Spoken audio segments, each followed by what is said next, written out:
আজ আমি, মা আর দিদা মিলে বেরিয়েছিলাম একটু দরকারে। তো আমরা গিয়েছিলাম যাওয়ার সময় টোটোতে করে, আর চারিদিকটা সবুজ গাছপালায় ভরে গিয়েছে। দেখতে কিন্তু বেশ সুন্দর লাগছিল। আবার ফেরার সময় হেঁটে হেঁটে আসলাম, কারণ এখান থেকে বাড়ির দূরত্ব খুব একটা বেশি নয়। তার থেকেও বড় কারণ হলো অনেক দিন থেকেই রাস্তার ধারে দেখে রেখেছিলাম ফুলের গাছ, সেগুলোই আজ নিয়ে যাব। ফ্রিতে এইভাবে ফুলের গাছ কালেক্ট করতে বেশ মজাই লাগে।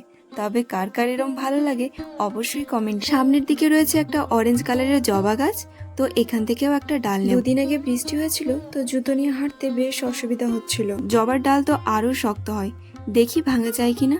কিন্তু তার আগে হয়ে গেল এক কাণ্ড, পাটা স্লিপ কেটে পড়ে যাচ্ছিলাম। আসলে যেটার ভয় করছিলাম সেটাই হলো। যাই বা হোক, শেষে একটা ডাল ভাঙতে পেরেছি।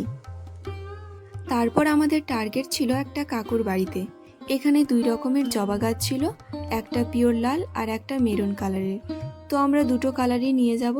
আর এখানে কষ্ট করে ডাল ভাঙতে হয়নি, একটা ভাই ওদের কাটার দিয়ে সুন্দর করে কেটে দিল। তারপর গাছগুলোর সাইজ করার মতো টাইম ছিল না বলে এইভাবে সবাই মিলে নিয়ে এলাম। তো আজ এখানেই শেষ করছি, দেখা হচ্ছে নেক্সট ভিডিওতে।